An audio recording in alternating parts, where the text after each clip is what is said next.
Hey peeps, I'm back. Okay. Hey guys. Alright, so it's our study group time. I wasn't sure I was going to do it just because right when I finished with the lives earlier, we went walking. We went for our walk because the walk really helps to it's good for you. It's good. It's healthy. So as we were walking, I was like, I am not feeling, like my energy just plummeted. And so I during our walk, I was trying to figure out like, should I do the study group or shouldn't I? Because I was definitely feeling a little bit weaker. So now I feel like I'm like more or less leveled out, but I may not go as long as I normally do when we do our study groups. But this is what I was talking about in the last live when we were discussing, when I mentioned that I can tell when I've reached my limit. So you know that feeling that you get when you're hungry and you need to eat because it's like you can feel your blood sugar dropping. It's the same feeling. It's very similar, except you're not feeling it so much in your in your mental space or in your mood. I don't really feel a shift in my mood. I just feel that like as if there's an empty feeling in my stomach, right? And so part of it is because my body's like, uh-oh, you're like low on energy. We need to refuel. So it's like it's automatic processes to like start to look and see if there's anything it can use. And so of course I feel it in my stomach, right? But then I also feel it in my like energy level where there's this like weird pulling sensation that I start to feel as well. So it's the same feeling as like when you're hungry, you know, you need to eat. If you don't eat, then you're going to start to like, you go into panicky mode. That's what it feels like. So it's an interesting feeling. It's not exactly the same as like when you're hungry, and it's not exactly the same when it's a unique feeling, but you have to have enough like experience pushing yourself to your limit to be able to even recognize that. Because as soon as I start to feel that way, I'm like, oh crap, I'm running low or something. And usually like if it's happening during the day, I'll take something, I'll take something like a snack or something, and that'll help me to kind of get myself leveled out. But sometimes I definitely am feeling it and feeling it and feeling it. I'm like, okay, so, and that's what I was feeling earlier, right before, right after I got off the the live. So, but hey everybody, so thanks for tuning in. We are doing our study group time. So this is study group. No personal questions or readings, because readings were in the last hour. So this is our study group time, and we are reading we're reading Conversations with God by Neale Donald Walsch. And the way the study group works is essentially I read passages from the book, and then I comment or give you my feedback on what I'm reading and what I understand from that.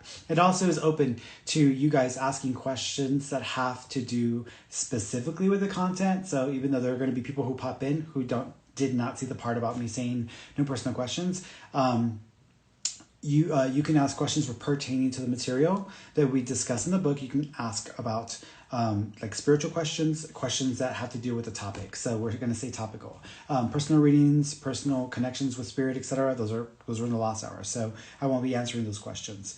All right. So we are on chapter 9. I'm on page 130 of the first book, because I think this is the first one. Yeah, it's the first one. So I'm on page 130. So so the book is about a guy named Neil who basically just got to the point where he was tired of life and of the struggle, etc.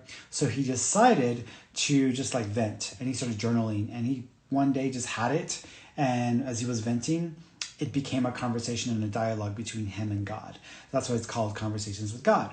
And so Neale Donald Walsch is, one person in the dialogue, and then we've got God on the other side of it. So when I read Neil's part, I'm going to say Neil, and then I will, read the part. When I'm speaking as God, then I will say God, and then I'll speak that part. All right. So God. You may think this is easy, this be who you really are business, but it's the most challenging thing you'll ever do in your life. In fact, you may never get there. Few people do. Not in one lifetime, not in many. Neil. So why try? Why enter the fray? Who needs it? Why not simply play life as if it were what it apparently is anyway? A simple exercise in meaninglessness leading to nowhere in particular. A game you can't lose no matter how you play. A process that leads to the same result, ultimately for everyone. You say there is no hell, there is no punishment, there is no way to lose, so why bother trying to win? What is the incentive? Given how difficult it is to get where you say we're trying to go, why not take our good-natured time and just relax about all this God stuff and being who you really are? And then God, we are frustrated, aren't we? Neil, well, I get tired of trying, only to have you come here and tell me how hard it's all going to be, and how only 1 in a million makes it anyway. God, yes, I see that you do. Let me see if I can help. First, I would like to point out that you already have taken your good-natured time about it. Do you think this is your first attempt at this? Neil, I have no idea. God, it doesn't seem as if you've been here before. Neil, sometimes. God, well, you have many times. Neil, how many times? God, many times. Neil, that's supposed to encourage me? God, it's supposed to inspire you. Neil, how so? God, first, it takes the worry out of it. It brings in the can't fail element you just talked about. It assures you that the intention is for you not to fail, that you'll get as many chances as you want and need. You can come back again and again and again. And if you do get to the next step, if you evolve to the next level, it's because you want to, not because you have to. You don't have to do anything. If you enjoy life at this level, if you feel this is the ultimate for you, you can have this experience over and over and over again. In fact, you have had it over and over again for exactly that reason. You love the drama. You love the pain. You love the not knowing, the mystery, the suspense. You love it all. That's why you're here. Neil, are you kidding me? God, would I kid you about a thing like that? Neil, I don't know. I don't know what God kids about. God, not about this. This is too close to the truth, too close to ultimate knowing. I never kid about how it is. Too many people have played with your mind about that. I'm not here to get you more mixed up. I'm here to help you get things clarified. Neil, so clarify. You're telling me I'm here because I want to be here. God, of course, yes. Neil, I chose to be. God, yes. Neil, and I've made that choice many times. God, many. Neil, how many? God, here we go again. You want an exact count? Neil, just give me a ballpark estimate. I mean, are we talking about handfuls here or dozens? God, hundreds. Neil, hundreds? I've lived hundreds of lives? God, yes. Neil, and this is as far as I've gotten? God, this is quite some distance actually. Neil, oh, it is it? God, absolutely. Why in past lives I'm going to repeat that. Absolutely. Why in past lives you've actually killed people. Neil, what's wrong with that? You said yourself that sometimes war is necessary to end evil. God, we're going to have to elaborate on that because I can see that statement being used and misused, just as you're doing now, to try to make all sorts of points or rationalize all sorts of insanity. By the highest standards I have observed humans devise, killing can never be justified as a means of expressing anger, releasing hostility, righting a wrong, or punishing an offender. The statement that war is sometimes necessary to end evil stands true, for you have made it so. You have determined in the creation of self that respect for all human life is and must be valued. I am pleased with your decision because I did not create life that it may be destroyed. It is respect for life which sometimes makes war necessary, for it is through war against immediate impending evil, it is through defense against immediate threat of another life that you make a statement of who you are in relationship to that. You have a right under highest moral law. Indeed, you have an obligation under that law to stop aggression on the person of another or yourself. This does not mean that killing as a punishment is appropriate, nor as retribution, nor as a means of settling petty differences. In your past, you have killed in personal duels over the affection of a woman, for heaven's sake, and called this protecting your honor, when it was all honor you were losing. It is absurd to use deadly force as an argument solver. Many humans are still using force, killing force, to solve ridiculous arguments even today, reaching to the height of hypocrisy. Some humans even kill in the name of God, and that is the highest blasphemy, for it does not speak of who you are. Neil: oh, then there is something wrong with killing. God: let's back up. There's nothing wrong with anything. Wrong is a relative term indicating the opposite of that which you call right. Yet, what is right? Can you be truly objective in these matters? Or are right and wrong simply descriptions overlaid on events and circumstances by you, out of your decision about them? And what, pray tell, forms the basis of your decision? Your own experience? No. In most cases, you've chosen to accept someone else's decision, someone who came before you and presumably knows better. Very few of your daily decisions about what is right and wrong are being made by you, based on your understanding. This is especially true on important matters. In fact, the more important the matter, the less likely are you to listen to your own experience, and the more ready you seem to be to make someone else's ideas your own. This explains why you've given up virtually total control over certain areas of your life and certain questions that arise within the human experience. These areas and questions very often include the subjects most vital to your soul: the nature of God, the nature of true morality, the question of ultimate reality, the issues of life and death surrounding war, medicine, abortion, euthanasia, the whole sum and substance of personal values, structures, and judgments. These most of you have abrogated, assigned to others. You don't want to make your own decisions about them. Someone else decide. I'll go along, you shout. Someone else just tell me what's right and what's wrong. This is why, by the way, human religions are so popular. It almost doesn't matter what the belief system is, as long as it's firm, consistent, clear in its expectation of the follower, and rigid. Given those characteristics, you can find people who believe in almost anything. The strangest behavior and belief can be... Let's see, I want to make sure... Okay, yeah. Given those characteristics, you can find people who believe in almost anything. The strangest behavior and belief has been attributed to God. It's God's way, they say, God's word. And there are those who will accept that gladly, because you see, it eliminates the need to think.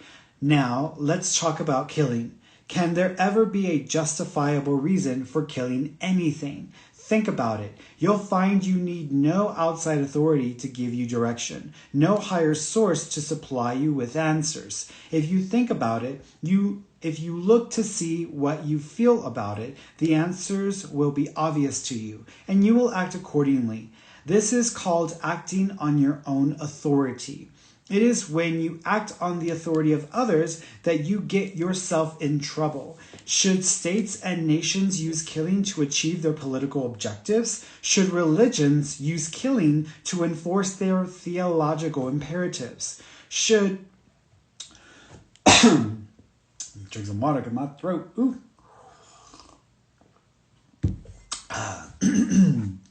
Should religions use killing to enforce their theological imperatives? Should societies use killing as a response to those who violate behavioral codes? Is killing an appropriate political remedy, spiritual convincer, or societal problem solver? Now, is killing something you can do if someone is trying to kill you? Would you use killing force to defend the life of a loved one, someone you didn't even know? Is killing a proper form of defense against those who you would kill if they are not in some other way stopped? Is there a difference between killing and murder? The state would have you believe that killing to complete a purely political agenda is perfectly defensible. In fact, the state needs you to take its word on this in order to exist as an entity of power.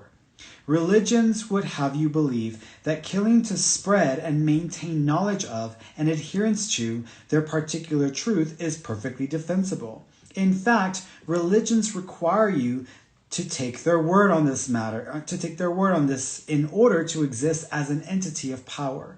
Society would have you believe that killing to punish those who commit certain offenses, these have changed through the years, is perfectly defensible.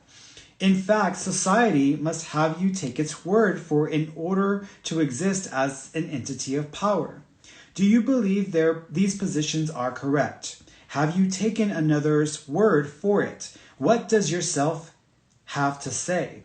There is no right or wrong in these matters, but by your decisions you paint a portrait of who you are. Indeed, by their decisions, your states and nations have already painted such pictures. By their decisions, your religions have created lasting, indelible impressions. By their decision, your societies have produced their self-portraits too. Are you pleased with these pictures? Are these the impressions you wish to make? Do these portraits represent who you are? Be careful of these questions. They may require you to think. Thinking is hard. Making value judgments is difficult. It places you at pure creation because there are so many times you'll have to say, I don't know. I just don't know. And yet you'll still have to decide. And so you'll have to choose. You'll have to make an arbitrary choice. Such a choice, a decision coming from no previous personal knowledge, is called pure creation. And the individual is aware, deeply aware, that in the making of such decisions is the self-created. Most of you are not interested in such important work. Most of you would rather leave that to others. And so most of you are not self-created, but creatures of habit, other created creatures. Then, when others have told you how you should feel, and it runs directly counter to how you do feel, you experience a deep inner conflict. Something deep inside you tells you that what others have told you is not who you are, not where to go with that, what to do. The first place you go to is your religionists, the people who put you there in the first place. You go to your priests and your rabbis and your ministers and your teachers, and they tell you to stop listening to yourself. The worst of them will try to scare you away from it, scare you away from what you intuitively know. They'll tell you about the devil, about Satan, about demons and evil spirits, and hell and damnation and every frightening thing they can think of to get you to see how what you were intuitively knowing and feeling was wrong, and how the only place you'll find any comfort is in their thought, their idea, their theology, their definitions of right and wrong, and their concept of who you are. The seduction here is that all you have to do to get instant approval is to agree. Agree and you have instant approval. Some will even sing and shout and dance and wave their arms in hallelujah. That's hard to resist. Such approval, such rejoicing that you have seen the light, that you've been saved. Approvals and demonstrations seldom accompany inner decisions. Celebrations rarely surround choices to follow personal truth. In fact, quite the contrary. Not only may others fail to celebrate, they may actually subject you to ridicule. What you're thinking for yourself, you're deciding on your own, you're applying your own yardsticks, your own judgments, your own values. Who do you think you are anyway? And indeed, that is precisely the question you are answering. But the work must be done very much alone, very much without reward, without approval. perhaps without even any notice. And so you ask a very good question. Why go on? Why even start off on such a path? What is to be gained from embarking on such a journey? Where is the incentive? What is the reason? The reason is ridiculously simple. There is nothing else to do. Neil, what do you mean? God, I mean, this is the only game in town. There is nothing else to do. In fact, there is nothing else you can do. You are going to be doing it since birth. You are going to be doing what you are doing for the rest of your life, just as you have been doing it since birth. The only question is whether you'll be doing it consciously or unconsciously. You see, you cannot disembark from the journey. You embarked before you were born. Your birth is simply a sign that the journey has begun. So the question is not, why start off on such a path? You have already started off. You did so with the first beat of your heart. The question is, do I wish to walk this path consciously or unconsciously, with awareness or lack of awareness, as the cause of my experience or at the effect of it? For most of your life, you've lived at the effect of your experiences. Now you're invited to be the cause of them. That is what is known as conscious living. That is what is called walking in awareness. Now, many of you have walked quite some distance. As I've said, you have made no small progress. So you should not feel that after all these lives, you've only come to this. So some of you are highly evolved creatures with a very sure sense of self. You know who you are, and you know what you'd like to become. Furthermore, you even know the way to get from here to there. That's a great sign. That's a sure indication. Neil, of what? God, of the fact that you now have very few lifetimes left. Neil, is that good? God, it is now for you, and that is so because you say it is so. Not long ago, all you wanted to do was to stay here. Now all you want to do is leave. That's a very good sign. Not long ago, you killed things, bugs, plants, trees, animals, people. Now you cannot kill a thing without knowing exactly what you're doing and why. That's a very good sign. Not long ago, you lived life as though it had no purpose. Now you know it has no purpose, save the one you give it. That's a very good sign. Not long ago, you begged the universe to bring you truth. Now you tell the universe your truth, and that's a very good sign. Not long ago, you sought to be rich and famous. Now you seek to be simply and wonderfully yourself. And not so long ago, you feared me. Now you love me enough to call me your equal. All of these are very, very good signs. Neil, well, gosh, you make me feel good. God, you should feel good. Anybody who uses gosh in a sentence can't be all bad. Neil, you really do have a sense of humor, don't you? God, I invented humor. Neil, yes, you've made that point. Okay, so the reason for going on is that there's nothing else to do. This is what's happening here? God, precisely. Neil, then may I ask you, does it at least get any easier? Yeah. Let me read that again. Neil, then may I ask you, does it at least get any easier? God, oh, my darling friend, it is so much easier for you now than it was 3 lifetimes ago. I cannot even tell you. Yes, it does get easier. The more you remember, the more you are able to experience, the more you know, so to speak. And the more you know, the more you remember. It is a circle. So yes, it gets easier. It gets better. It becomes even more joyful. But remember, none of it has been exactly a drudge. I mean, you've loved all of it, every last minute. Oh, it's delicious, this thing called life. It's a scrumptious experience, no? Neil, well, yes, I suppose. God, you suppose? How much more scrumptious could I have made it? Are you not being allowed to experience everything? the tears, the joy, the pain, the gladness, the exaltation, the massive depression, the win, the lose, the draw. What more is there? Neil, a little less pain perhaps? God, less pain without more wisdom defeats your purpose, does not allow you to experience infinite joy, which is what I am. Be patient. You are gaining wisdom, and your joys are now increasingly available without pain. That too is a very good sign. You are learning, remembering how to love without pain, to let go without pain, to create without pain, to even cry without pain. Yes, you're even able to have your pain without pain, if you know what I mean. God, I think I do. I'm enjoying even my own life dramas more. I can stand back and see them for what they are, even laugh.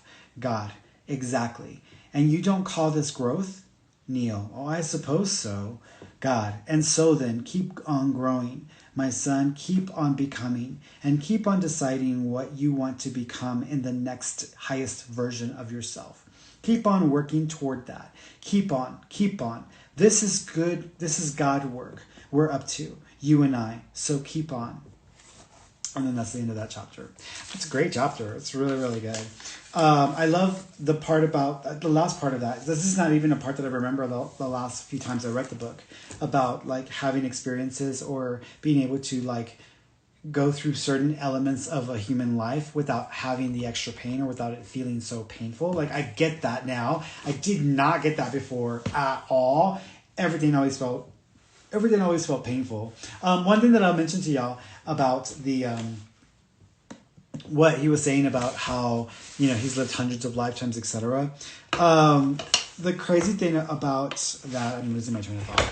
The crazy thing about that I wanted to bring up was that yes, I remember now. So, you know, people who believe that they're woke, we can go back to this because that's the topic. You have a lot of people going around there saying, I'm woke, but they're not really woke. They're just, you know, first surface level woke. That's surface level woke. But when you begin to kind of go into these other levels of being awakened or being aware, you start to remember who you are, you remember why you're here, and you become what was mentioned in the book. You become an equal with the element of God, with God. You become an equal because you are God. But you own it. Like it's a level of owning it that you have to get to through the experiences that you have and through what you are processing and integrating from your lifetimes with like an S, because I think it's more than one lifetime you have to integrate to get to this point as well. But one thing that I will say is that people who are older souls are the moodiest I've ever met, but they're wise as hell, and you can trust them with your life and they're going to take care of you. But these older souls are like just moody because they don't want to be here, but they know they have to be here. I think someone that I would put in that is like Bernie Sanders. Bernie Sanders is a very old soul, and you can tell because he's like not about it. Like he has his own, you know, what he's trying to do, but it's like, I'm like over it. I'm not even trying to showboat anything. I'm just going to put it out there. But that's an example of an older soul. Older souls are wise. They know more without having always had the experience to know more. They just know, and they can get really crabby, especially when you start to get into remembrance of who you are. You get crabby, and the more time you spend here as you get older, you become crabbier as well. I know this because this is happening to me, where I honestly I can be very crabby because just waking up and being in this environment, in this world, in this body is like, you know, here we go again. Like I forgot that I subjecting myself to this human experience. So you wake up, you're like, you're not having it. And so you have to reach for little things to kind of help you appreciate the human experience. For me, it's like coffee or my cats, you know, for me, it's those little things, you know. So when you reach for these little things, these little moments of joy or pleasure, they help you to acclimate to this like state of being, which is the physical human experience. But it definitely, you get more like moody as you get older. And so I've recognized that with older souls as well. So it's interesting. I think there was something in there that I was going to comment on about that, but let me see what you guys are saying about what we just talked about or what I just read. Some really good stuff, some great stuff. Let's see.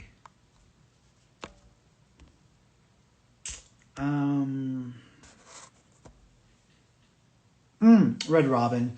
See, I wonder about this. How can we connect spirits and they may be reincarnated too? So here's the thing. So you have to remember. So, gosh, I've literally been working on this actual physical like graph to help people understand this because this is one of the most complex ideas to grapple. So here's how it works. So your soul. First of all, the circle is a very sacred, the circle is a very powerful, sacred shape. Actually, the sphere is, but the circle is a representation of that. And some of these older, organization, or some of these older native peoples and people who are very rooted in like the connection with source and stuff, circles are going to be a reoccurring theme, and you'll notice that. It's never a cross. It's never, whatever you want to think about. It's a circle. Circle is the highest spiritual value. That's what I've been taught by Aja, and I've been shown that over and over and over again. And if you pay attention to the universe, this physical universe, the shape of a sphere or circle is going to be reoccurring like crazy. And it's difficult to kind of ignore the circular pattern. That's why we see circular patterns in all the things that have the biggest significance. The solar system, planets. So when you think of a soul, an actual soul, a soul is, I always describe a soul as a sphere because we exist as spherical beings of awareness and of consciousness. We're spherical in consciousness, spherical in our awareness. So we are experiencing in very multi-directional, multifaceted directions and pathways. And so there isn't a limit. There isn't a one direction and not the other. It's all at the same time. In this body, in this form, we can't even comprehend what that is because we're not designed that way by default. We're designed to have very specific, very laser focused experiences. We're only supposed to experience one moment to the next because you need to have these moments to really take that experience and integrate it into your understanding on a soul level. And so we need those moment by moment by moment by moment. If you're trying to think of it this way, if you ever try to do a lot of multitasking and you're trying to do like 7 different things at the same time, like it's hard to keep up with that much. It's hard to really appreciate or to spend any amount of time fixating and gaining from one of those things, let alone all of them. And so you don't really do it effectively. So the only way for us to be able to get the most out of a human life is by actually removing the awareness of the spherical awareness. We have to remove ourselves from that and fixate on a particular point of consciousness or point of awareness or point of perspective. And so our soul is spherical. So our soul is actually experiencing simultaneously all of its potentiality. Because all of those potentialities is when a tree bears fruit, it doesn't bear fruit in one direction, or it doesn't bear fruit only on one branch. It bears fruit on all potentialities, on all potential branches. And so it's bearing fruit everywhere. The fruit being a human personality or a lifetime. So the soul, think of the soul as a tree, which is another symbol, a very sacred symbol, the tree of life. The soul is like a tree. It has all of these pathways, all of these branches of potentiality. And so when a idea or when a element is introduced, it creates an opportunity for creation. And so it produces whatever it can from those potentialities, which allow it to do more and to do more. It's almost a constant expansion. And so that's the way the soul is designed. The soul is designed to experience simultaneously, spherically. We don't understand that because we only experience our specific direct reality by past, present, and future. We're only aware of one moment to the next, to the next, to the next. We don't have in this body the capacity at this point to be able to experience all of it simultaneously. This is just not, it isn't what we can do here. We might have moments of it, and people have had experiences where they have moments of that, which is insane, but usually we have to convince ourselves. And so there really isn't a past, there really isn't a present, there really isn't a future. And this isn't just like a spiritual idea, this is a scientific one. There is no time. Time is a measure of time is a measure of understanding or awareness based on a cyclical pattern. And so we call it past, present, and future. And we just have to give it a name and designate it based on what we're experiencing. And then we used measuring devices and cycles and patterns to help us to distinguish between one moment to the next. I have various lifetimes that I'm simultaneously living, but I'm not the one living them. I'm living this lifetime. I can only live this lifetime. But my soul, Aja, is simultaneously in all of the different lifetimes. So my soul being the hub. So think of me as a cell phone. Think of my soul as the cell tower. And the cell tower is pinging simultaneously all these other phones or lifetimes and personalities and bodies simultaneously. And so that's what's happening there. So it's a constant awareness and understanding, etc. One of the films that I think kind of figures this out is it was with Tom Hanks and Halle Berry. There's a film that I think it's called Cloud Atlas. I think that's the name of the film. It's a very complex film, and unless you have a little bit of a background with like reincarnation and how there's a simultaneous effect with everything, you won't grasp the full full elements of the film. You'll miss big components there. But that film does a very good job of kind of breaking that idea down, because it's all happening simultaneously. So when you are connecting with your past life, you're not technically going back into time. You're simply expanding your awareness into your soul's awareness of this other lifetime, and you're kind of linking up to it through the soul pattern. And that's how you're connecting to that part of it. So whenever you think about going the past, focusing on the future, but going into the past, you're not really going into any past. You're going into the idea of past, which is actually supported by a human construct, but it's actually not the past at all. It's currently happening simultaneously. That makes any sense. Which this in itself, I'm going to mention a little bit about this idea in my book coming up, my book coming out in the summertime. But my first book is psychic, my second one is mediumship, my third one is spirituality, which is the one that's going to have all of that heavy conceptual material. That's going to be like the big kahuna. And then everything else after that, there's other books that I want to focus on after that. But those are like my big main focuses. So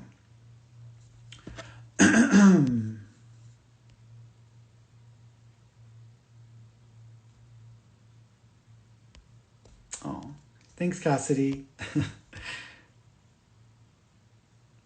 Yeah, exactly. Red Robin's like, look how easily people follow Charles Manson. People don't want to make their own decisions. This is an issue I run into. People ask me, what should I do? And then they want me to make the decision for them. I'm like, I'm not going to tell you what to do. I have enough responsibility making my own decisions and my own choices in my own life. It isn't for a spiritual, another human being, period, let alone a spiritual person or a psychic, to tell someone what they should or shouldn't do. They have to live with the consequences, so the person needs to make their own decision. But people want people to make their decisions for them. They want the government to make choices and changes for them. They want religions to make choices and changes for them. They want, so-and-so and so-and-so. So once you start making your own choices and decisions, and you start owning what you're going to do and what you're doing and what you're putting out there, once you own that and you take full accountability for what you're doing in this world, that changes everything. It does. It changes everything. Yeah. Red Robin, Ferny, if you can tell our past lives, can you see our future lives? So here's the thing about that. This is the trick about that, because I've wondered this myself. And I can, that goes into a completely different territory. So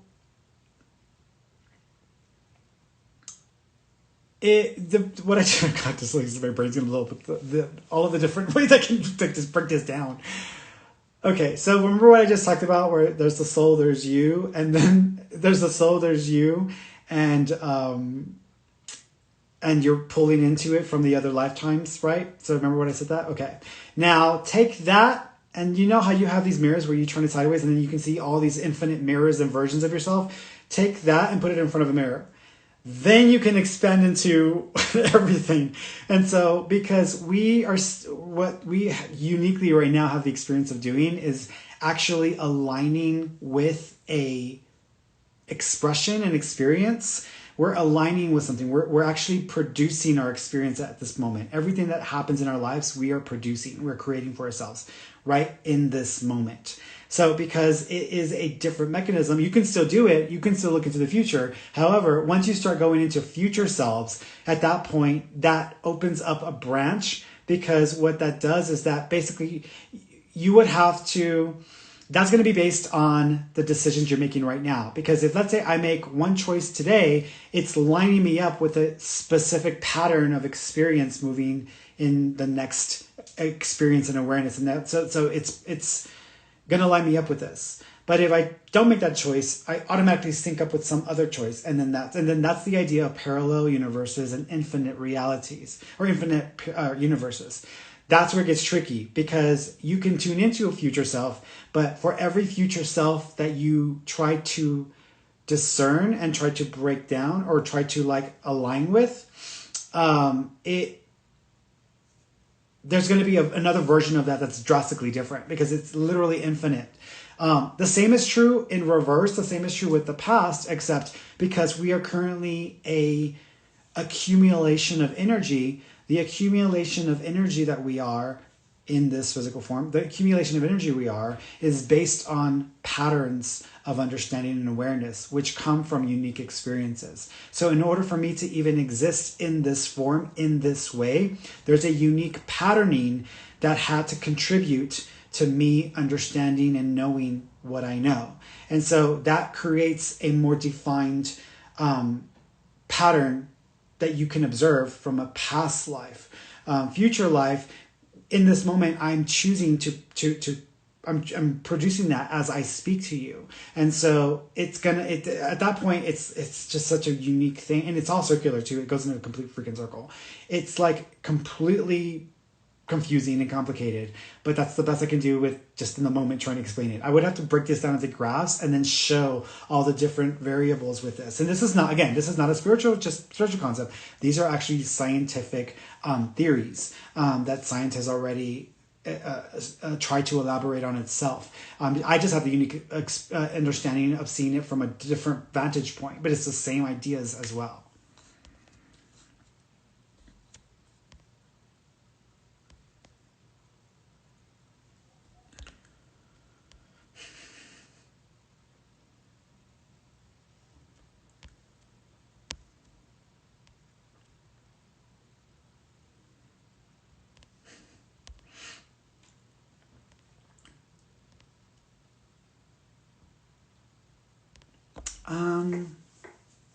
Would it be like Sliding Doors, the movie? I've never seen Sliding Doors, so I don't know what's about. So I've never seen that. Like I kind of pretty much stopped paying attention to music and to movies and stuff like in like the early 2000s, like in the late 2000s. I pretty much stopped like listening. So I'm stuck on like that older, so some of the newer movies and stuff. I try to watch new stuff just for the hell of it, but a lot of the stuff I can't keep up with. And not only that, it's like you got streaming service upon streaming service. I have every single streaming service, but you have streaming service upon streaming service upon streaming service. And then you have all of these things that you have on your to-do list. And then like, you should see my view list for YouTube. I think I've got a few hundred clips that I have in my like watch later, because I'm like, I'll get to it. And it keeps building and building. And then I'll knock a few out one day and then I'll, so. All right, so that's enough there. And let me jump over here really quickly. Let's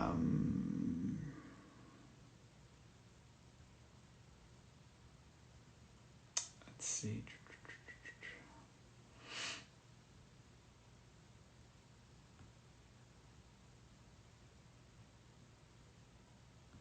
All these personal questions. Yeah, everybody's just asking personal questions since I'm not doing readings right now, guys. So this is all for the study group.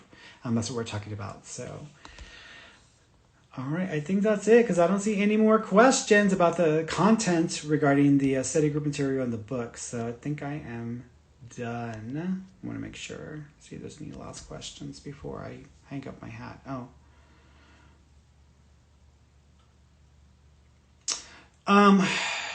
Yeah, 24/7 peace. And that's a good one too, Neelam. So would the connection to the past, future, and present be the same as connection to the grid? No, not necessarily, not actually, no. The grid. So the idea of a grid depends on what grid you're referring to, because there's various levels of gridding that happen here. A lot of times when people are referring to the grid, they're actually talking about the grid, like the matrix, which we're in a matrix or level of matrix. So we exist in this reality, this physical reality construct, which is based on a matrix type of patterning. And so each of us uniquely, being a active participant of this grid, are contributing to it. We're contributing to it. So we're participating. We're all participating in this play together. And it exists the way it does because we all agree to that. And so sometimes you'll have a person who will actually be able to kind of shift or affect and manipulate the matrix. And this could happen in two ways. Either there's a person that has enough belief and self-awareness that it just automatically starts to happen spontaneously without them really trying, which is like these highly spiritual people who you consider to perform miracles, etc. And then you have people who try to collect energy to be able to kind of break through that matrix reality using power, greed, etc. And so they try to get people to buy into a reality, and then they try to use that to level themselves up or to change the reality to what they prefer or choose versus what is actually happening with the masses. Fortunately, that can't be sustained because that is essentially going to, it's like a rubber band.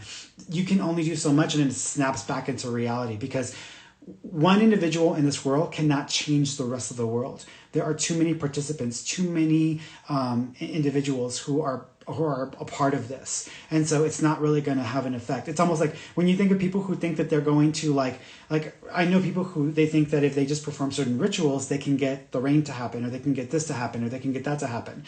Those kinds of scenarios affect a lot of people. They don't just affect one person. Just because you want it to happen doesn't mean that it's automatically going to happen and everybody's going to. You have to either be aligned with that happening and then summon it forth just by aligning with it, not actually changing it, or you have to I lost my train of thought again.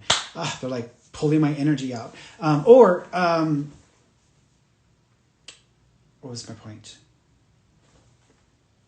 Person can pull at it and line up with the energy, and then they'll be the recipient of the experience that they desire, which is what I was just trying to say. And then if they don't do that and they try to push against the matrix, they're going to hit a brick wall. They're not going to get very far with it. And not only that, but if you are trying to do something that affects a lot of individuals, there are limitations to what you can do with a mass amount of people energetically just on your own manifesting. There's limits, because anything that you try to do out of your own personal desire is going to hit against the reality being sustained and supported by all the other participants in the matrix. And so that's why people, can't have such magical powers that they can control mass amounts of people. They can't do that. Those people have to willingly accept or buy into a reality. And so that's the case with that situation. But the matrix will snap back into its established parameters. That's the physical world. Then you have different types of matrices within matrices. You have some people if you have enough people believing in a reality, take the people who are QAnoners, that's a real reality for them. That exists in some real structural way. But it's even if there's a bunch of people, 1,000, a few thousand people, maybe 1 million or two, whatever, doesn't matter, because even with that many people, at some point, the reality that is established with everyone, including those people who are bought into the sub-reality, at some point, their core is going to catch up and they're going to get a slap back, and then they can't go further. There's no way to punch through that. It's not a reality that will exist, and they will get an immediate response back from the universe. Sorry, you're wrong. And so that tends to happen there. But even if you have enough people buying into a reality, now you can get enough people to align with an energy that can affect others if they are open to it. So you can get enough people to meditate on peace and bring about enough energy to sustain and support peace, but you can't get people to change the world by meditating on peace. It's not going to happen, because there's enough reality being sustained by the massive collective, not by those few who are meditating. So it really just depends on the situation that's going on there, and it can get a little complicated. Let me go back to the question because I want to make sure it got. Yeah, so that's one grid that we're talking about. Then there's a subgrid, which would be like a group collective. People who, some of these cults where they kill themselves and they went into a complete grid state in their own individual mindsets and beliefs, and then that's where they stuck at. So then there's that. And then there's the other infinite web, which I call it an infinite web, not a grid, because it ties every single thing together. And if you push something right here on the very opposite end, you're going to have a reaction to that. Everything is interconnected. So everything is collaborating upon itself to exist. It has to, or it can't exist. And the collaborative effect is love. Now, people think of love as like a romantic experience. People think of love as this like positivity experience. No, that's not what love is. Love is the nature of collaborative creation. And so everything in the universe is essentially tied into love.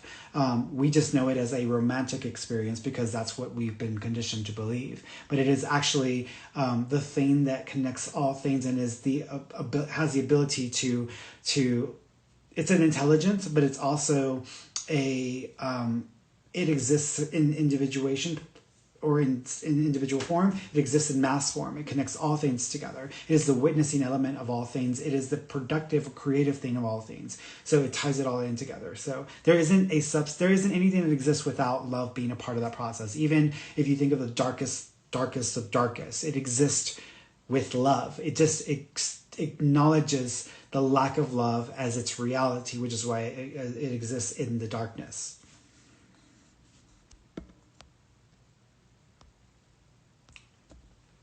Let's see. Okay, go there. What is karmic debt? Karmic debt is with the various lifetimes, with the various lifetimes. An example of this is, let's say yes, the day before last, the Wednesday when I did my lives on Wednesday, there was an individual who she was wondering about a relationship with her ex and the child that they had together. And she still felt pulled to this person. And what I've told people is that sometimes when you feel a connection to someone, doesn't necessarily mean that you have a past life. Sometimes it does. Most of the time, it's a psychic bond. You have a psychic bond to that person. And so even if you move forward in your life, that's not really going to go away. You can diminish it or you can lessen it, but it's not going to stop. It's going to be with you because there are things that experience was meant to teach you. So the bond exists with you to push you into understanding and embracing and incorporating those teachings, those understandings. But people think, oh, it means that they're my soulmate. No, it doesn't mean they're your soulmate. Most people actually don't have a soulmate experience in a lifetime. That's actually not a very common thing. Most people want to think that way, but it's just not the way it is. So what ends up happening with the... lost my train of thought again. They're like, oh, karmic debt, yeah. So she was trying to figure out whether she needed to stay with this person or not. And what I told her was that they had a past life together. They shared in a past life. But in the past life, the person that she was in a relationship with, that was actually her child, her son in that lifetime. And that in that lifetime, she had to stay away from home, or she couldn't, always be home because she had to work so much. So she had to leave her child with a neighbor. And the neighbor was sexually abusing or molesting or raping her son in that lifetime. And she carried so much weight and so much pain and anguish from that lifetime and that was a lifetime experience, right? So in this lifetime, she has a child with this person who was the child of hers in the last lifetime. And so what she said is that after I had mentioned all this, she said that that's actually what happened to her ex, or to the guy she was in a relationship with, that happened to him in this lifetime as well, where his mother, when he was a child, left him with the neighbors and he was sexually assaulted or molested.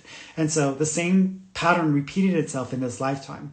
The reason why that happens, it depends on the situation. But in this lifetime, and what I told her is that in the last lifetime, he was so traumatized, he became an alcoholic and actually became an abuser himself. And so in this lifetime, there's an opportunity to become something different, to try something different, to approach this recovery in a different way. And so he induced and went through that experience in this lifetime.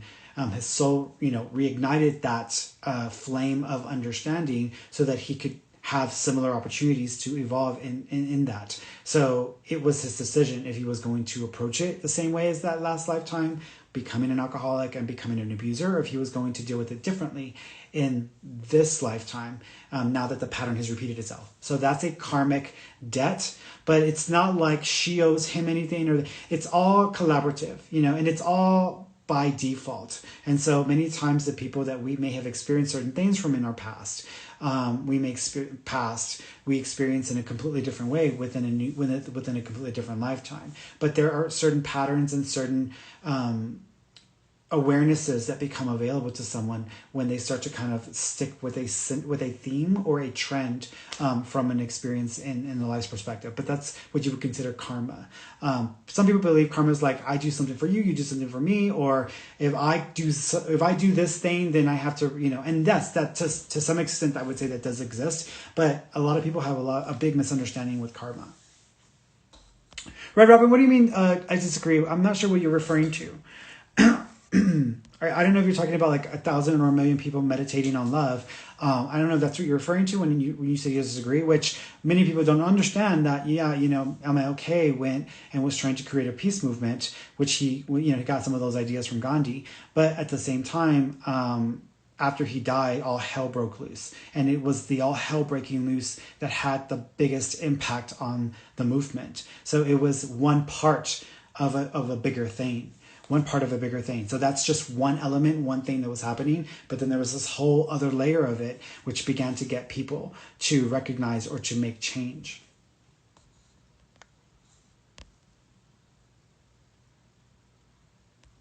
Yeah, absolutely. Good group tonight for someone who's like tired and low on energy, right? Let's see. Would it be then a collective fear that COVID isn't going away? So COVID is an interesting thing because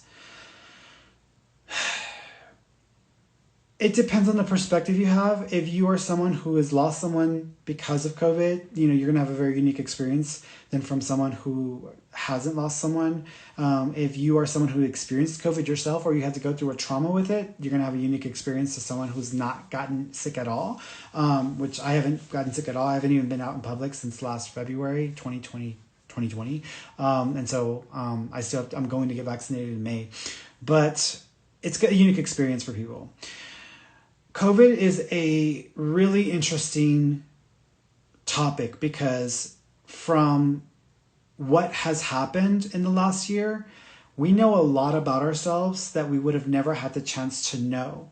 And this can apply to so many different things. I was just watching a documentary by David Attenborough, and I think it's called like the year without humans, I think, or something like that, where they basically recorded the activity of nature and of animal life and stuff last year in 2020 when everybody was locked down and there was no tourism. And so they were showing how the earth began to recoup and start to recover quickly in really interesting ways when we were not a part of the equation. And so that was, even though I'm not saying we shouldn't exist, we're here, we exist, and this is what it is what it is. But just that, the observation there immediately shows us what is possible to recover, to help the earth recover from what we've done to it.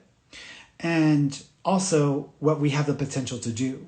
Yes, a lot of businesses closed. Yes, the economy really, really, went to hell in a handbasket really fast. A lot of things were struggles last year, but we were not seeing hordes and thousands upon thousands of people dying from hunger, right? There was cooperation. There were people trying to do something. There were organizations trying to help and offer food. We didn't see people stop trying to live. They just had to find a different way to live. And so what last year has shown us in many ways is what we're capable of, what we may not value as much as we should, and how we maybe need to reassess our priorities, because prior to 2020, a lot of people's priorities were completely jacked up. Not only that, but a lot of us who in the spiritual community or in the positive community, we're living in a fantasy bubble, that believing or thinking that by default people will make the right decisions, or they'll make the decisions that will best suit or best help all involved. And that's not the case. We know that to be not true. And that, by default, we think that people are going to consider or care about what can happen to others or how others may be at risk. We know that not to be true. So we know a lot of things because of last year. It was an interesting and I would say excellent opportunity and experience for understanding. It was a hell of a year to go through. It was a year of hell is what I call it. But it was a very, very interesting dynamic year. Even I myself individually learned a hell of a lot last year about myself.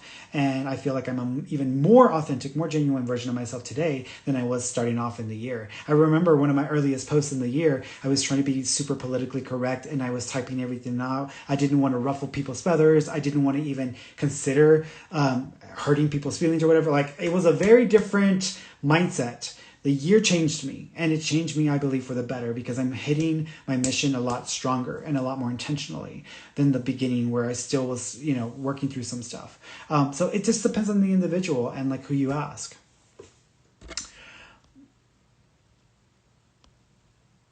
And to answer your question, like, would it be then a collective? COVID is not going away. COVID is never going to disappear. In fact, it may just change in nature. And so it's going to exist. And it's what I would say, it's going to be the new flu. Every year, people have to deal with the flu, and it does kill people. A lot of people die of the flu every year. And people don't go get their vaccine, their flu vaccine or their flu shots. And so it's going to be the new version of flu.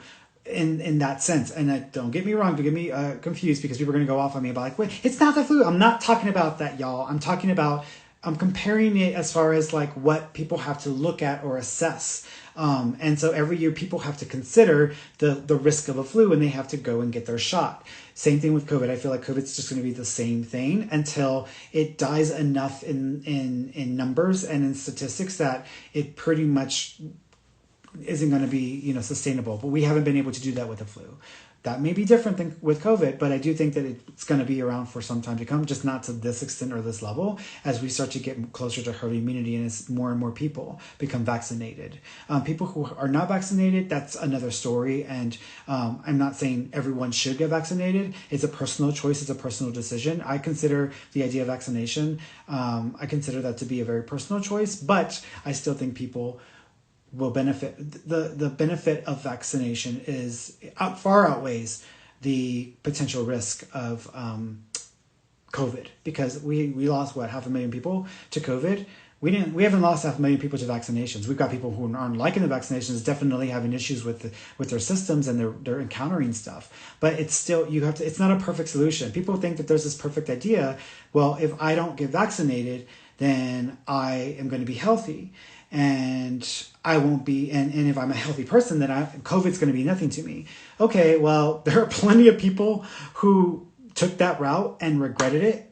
And I've heard from some of those people, and some of them are having issues with their reproductive systems. Some of them are still to this day exhausted and cannot get their energy back. I mean, it is insane what people are still having to deal with months and months after having it. So you can think that you will not be personally affected, but that's just one strain. You have all these strains running around. So it's just one of those things. But again, coming back to what I was initially saying, it is an interesting opportunity to experience things in this way that we wouldn't have had this never happened.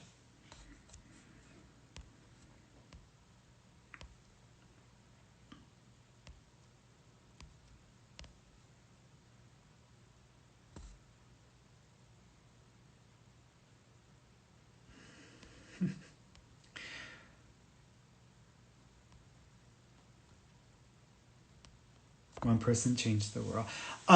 One person is like a drop. So if you throw a drop of water into the ocean, it doesn't change the ocean. It affects the ocean. But the effect is relative. meaning that depends on where, it depends on where and what. So it just really depends on the situation. If you throw a drop of salty water into a puddle of salty water, there's really not much that's happening there. But if you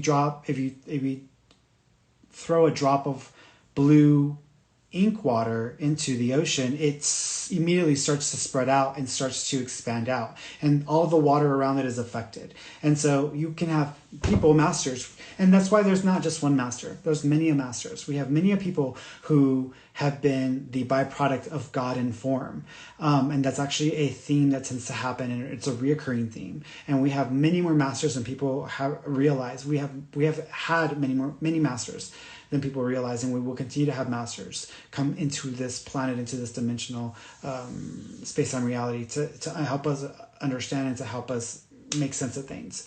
And yes, one individual can have a huge impact on a massive amount of people, but the impact can be a ongoing impact, or it can be a momentary impact. The fact that you had one man who most people want to demonize, Floyd, the fact that you have one man, George, die from a horrific experience, and then you've got people around the world rallying around the support of less of that.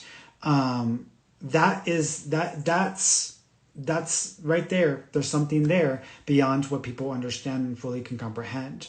And so it's the manifestation of something that is meant to really trickle out into the reality that we exist in. And that was just one moment in this man's life that was public. We haven't, people aren't there, they don't know who he was as a person in the rest of his life. They don't know these things or that things. It's just one little moment. But that one little moment was a catalyst for tremendous change. It's the same thing with my friend Chelsea, where her death, being run over by a drunk driver, it brought up changes in city with bicycling lanes and bicycles, and has to be 15, 20 feet out, etc. All that because of what happened to her, even though